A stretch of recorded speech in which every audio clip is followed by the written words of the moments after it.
You're standing on the first tee, driver in your hands, and the ball just doesn't go where it used to. You swing the same, you feel the same, but the number on the scorecard keeps creeping up and the yardage keeps creeping down. Here's what I need you to hear. The driver most senior golfers are playing in 2026 is quietly stealing yards from them. Not because you got old, because you got sold the wrong club for the swing you have now. And the most expensive driver in the shop? It's often the worst one for a slower swing. The people who make it know that. They just never say it out loud because the confusion is where the money is. I learned this the hard way. 3 seasons ago, I walked into a pro shop in Scottsdale and dropped $629 on a shiny new low-spin driver because a younger guy behind the counter told me it was the longest on tour. I lost 18 yards that summer. 18. I have the launch monitor sheet in a drawer to prove it. By the end of this video, I'm going to hand you the one setup change that recovered every one of those yards, and it's hiding in plain sight inside a rule the United States Golf Association wrote back in 2004. It costs you nothing. It works with the exact driver already in your bag, even if your swing speed dropped into the low 80s. So let me rank these drivers the honest way, worst to best. For your swing, not a tour pro's. Let me start at the bottom, because the bottom is where most seniors are accidentally living. The worst drivers for a senior golfer are the ones marketed with the word low spin. I'm talking about clubs like the tailor-made Qi10 LS, the Titleist TSR1, and the low spin heads in almost every lineup. These are beautiful clubs. Compact, they sound incredible at impact, and they are absolutely poisonous for a slower swing. Here's why. Spin is not your enemy when your swing speed drops. Spin is what keeps your ball in the air. A tour player swinging 115 miles an hour generates so much ball speed that too much spin balloons his shot. So he wants to kill spin. But you and I, swinging somewhere between 80 and 95 miles an hour, we need spin to hold the ball up and carry it. Take spin away from a slow swing and the ball falls out of the sky like a wounded duck. The independent numbers are brutal on this. When you drop a low spin head below about 2,200 RPM of backspin at 85 miles an hour of swing speed, your carry distance can fall by 15 to 25 yards compared to a higher launching, higher spinning driver. You are paying a premium price for a club engineered to hurt you. But it gets worse, because these low spin heads are also the least forgiving. They have the smallest sweet spot and the lowest resistance to twisting. So the very golfer with the least consistent contact is being handed the club that punishes bad contact the hardest. That's mistake number 1, and it's the one I made in Scottsdale. Therefore, let me move up the ranking to the clubs that are simply mediocre for you, because those are the ones that trick you the most. In the middle of my ranking sit the standard, quote-unquote, neutral drivers. The plain tailor-made Qi10, the Titleist TSR1, the Callaway Paradigm I Smoke standard head. These aren't bad clubs, they're just not built for you, and here's the tension nobody addresses. These standard heads are designed around a swing speed of roughly 95 to 105 miles an hour. That's the engineering target. That's the swing the research and development team optimizes for. If your speed sits below that window, the club still works, but you're getting maybe 70% of what you paid for. The center of gravity, the spin profile, the stock shaft weight, all of it is tuned for a faster player than you. And the stock shaft is the quiet killer here. A lot of these standard drivers ship with a shaft weighing 60 to 70 grams. For a senior, that's a boat anchor. Every gram you don't need to swing is speed you're leaving on the table. Independent fitting data shows that dropping from a 65-gram shaft to a 45 or 50-gram shaft can add 2 to 4 miles an hour of clubhead speed for an older player. 2 to 4 miles an hour of clubhead speed is roughly 5 to 10 yards a carry, just from the shaft, just from weight you never needed to be carrying. So you walk into the shop, you buy the standard driver, you take the standard shaft, and you never know that the club was quietly built for a man 20 years younger. That's not your fault. But someone did know. And I'll get to exactly who profits from that in a moment, because it's more deliberate than you think. Therefore, let's climb higher into the clubs that actually start giving you something back. Now we get to the good drivers for seniors. And this is where the story turns, because these are the clubs the industry buries at the bottom of the marketing budget. I'm talking about the high launch, lightweight, maximum forgiveness drivers. The Ping G430 Max, and especially the version they call the HL, which literally stands for high launch. The Cobra Dark Speed Max, the Callaway Paradigm I Smoke Max, and the one that started to change my mind about everything, the Titleist TSR1. Let me sit on the Titleist TSR1 for a second, because this club is a confession the industry accidentally made out loud. Titleist built the TSR1 specifically for moderate swing speeds. They made the whole club lighter, they moved weight high in the toe to fight the slice most seniors fight, and they built it to launch high with the ball speed a slower player actually produces. It weighs meaningfully less than their tour drivers. And in independent testing, moderate swing golfers picked up ball speed and carry with it versus the heavier heads they were told to buy. Here's the part that should make you angry. Titleist barely markets the TSR1. You will not see it in a tour player's bag on Sunday. You won't see it in the loud commercials. It sits quietly in the corner of the lineup while all the advertising dollars pour into the low-spin head that hurts you. The club built for your body gets whispered about. The club built for a 25-year-old gets shouted from every billboard. Same story with the Ping G430 HL. Ping engineered a lightweight build with a lighter head, a lighter shaft, and a lighter grip. Also, a slower swing produces more speed. It's one of the highest launching, most forgiving drivers you can buy. And it's treated like the economy option instead of what it actually is, which is the correct option for millions of us. The Callaway Big Bertha, going back years, was the same idea. Lightweight, high launch, built for the everyday aging golfer. Callaway has quietly kept that philosophy alive in the Max and Light versions ever since. So the good news is these clubs exist. The bad news, the thing that's been gnawing at me for 3 seasons, is why they're hidden. And now I can finally name what's really going on. Here's who profited from your confusion. The equipment industry makes its reputation on tour. When a driver wins on Sunday, sales spike on Monday.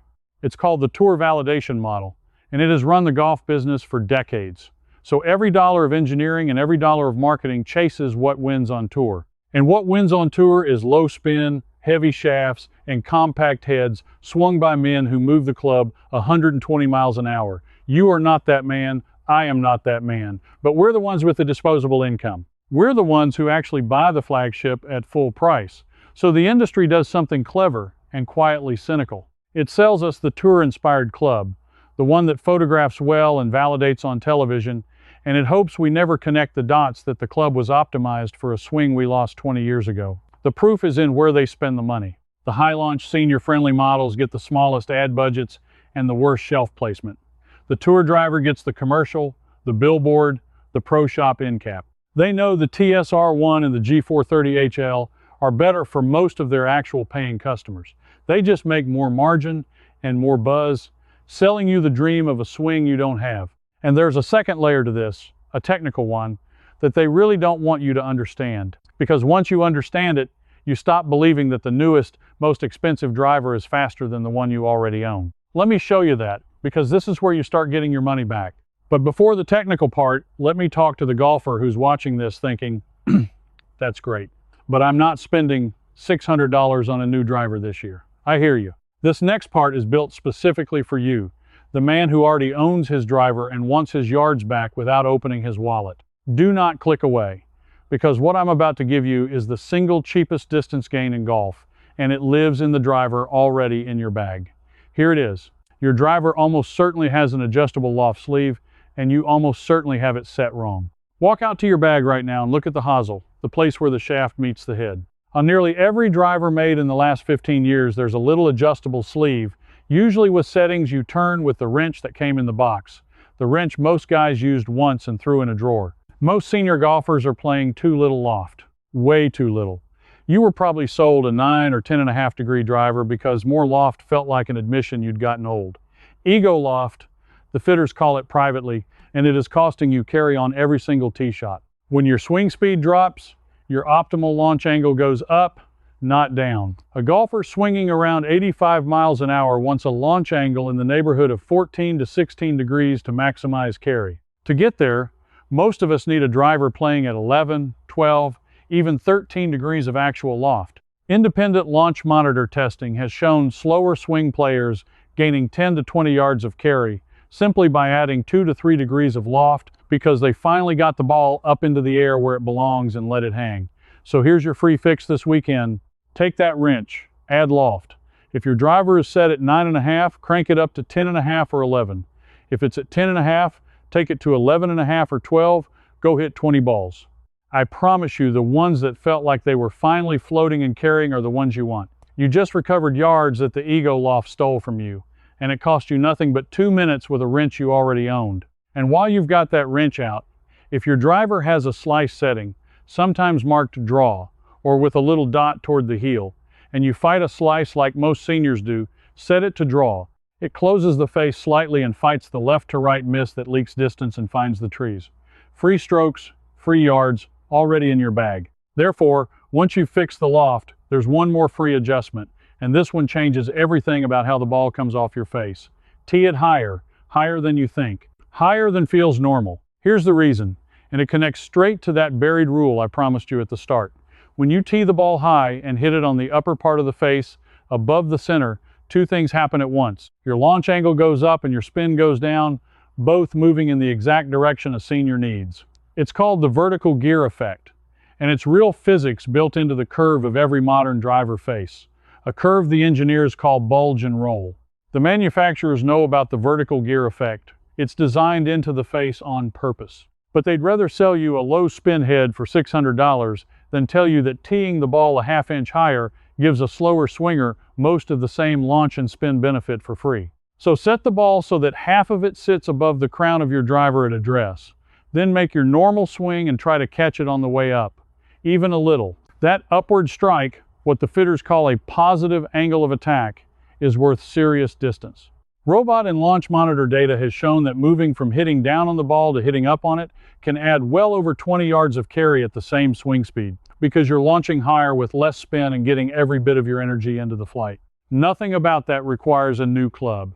It requires a taller tee, and knowing the secret was there the whole time. Now, let me pull back the curtain on that rule from 2004, because this is the reveal that ties the entire con together, and it's the reason I stopped chasing new drivers altogether. Every driver sold as legal for play is capped at the same maximum spring-like effect off the face. The governing bodies measure it, and the limit has been frozen for around 20 years. It used to be described by a number called the coefficient of restitution, capped at 0.83, and it's now measured by a test called characteristic time, capped at a specific ceiling every manufacturer builds right up against and cannot exceed.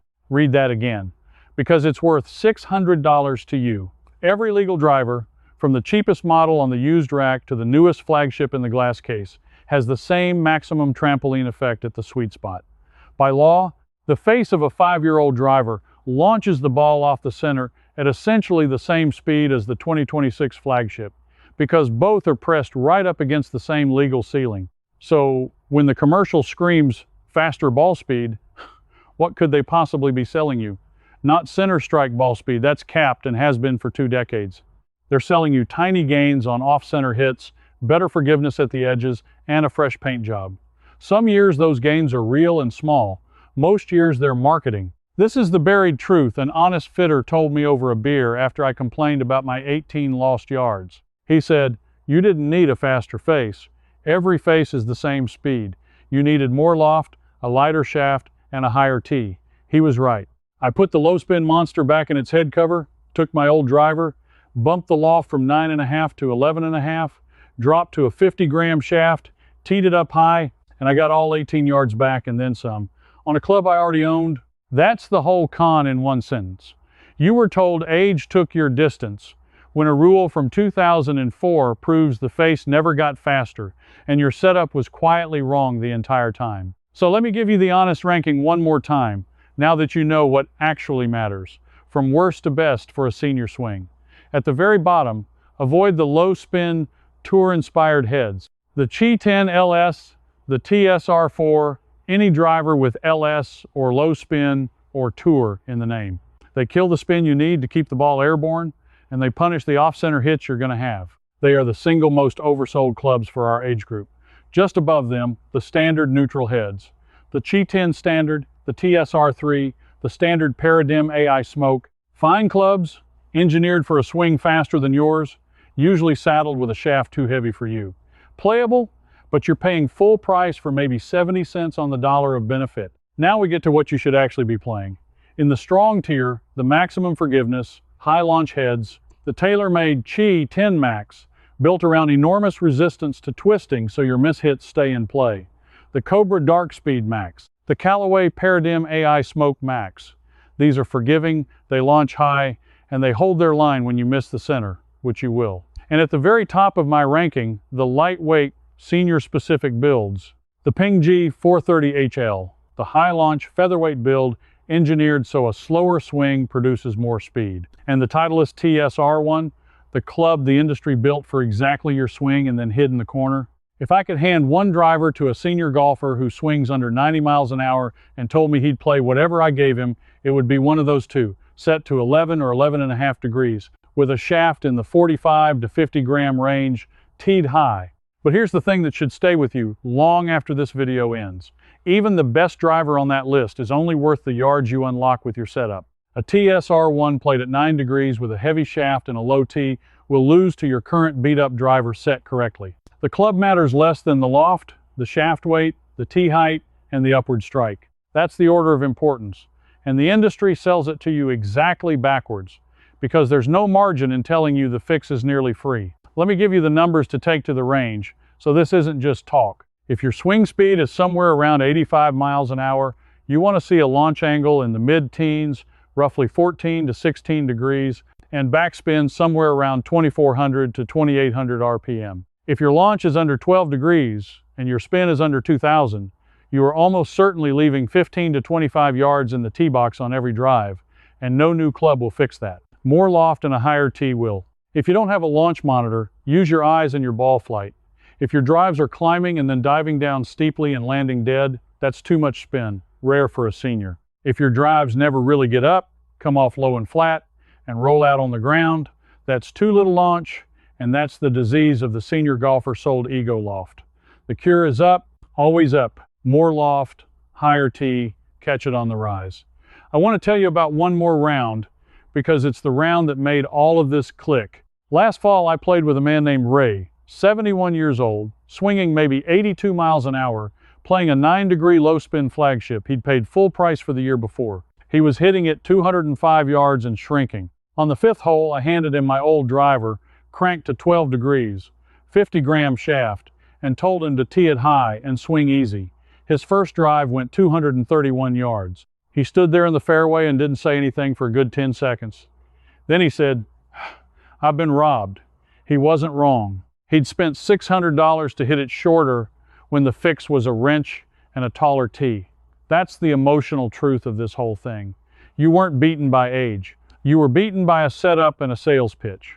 And if you want to go deeper on exactly how to fight back, I've put everything into a book. I've written it all out in Drive More, Swing Strong, and Full Swing. 3 books built entirely around the senior golfer who refuses to be oversold. They cover every driver category by swing speed, the exact loft and shaft weight combinations that work at our age, and the free setup fixes step by step, all in one place you can come back to before every season. These are the guides I wish somebody had handed me before Scottsdale, and you can find them linked in the description below. But let's get back to what you can do right now, because the fix is closer than you think, and it starts this weekend. And you can undo both this weekend. So here's what I want you to feel walking away from this.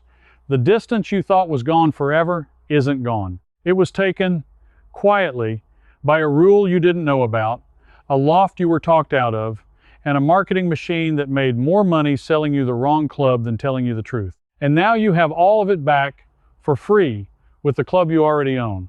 You're the kind of golfer who reads the fine print, who refuses to be overcharged for a paint job, who trusts a launch monitor over a commercial.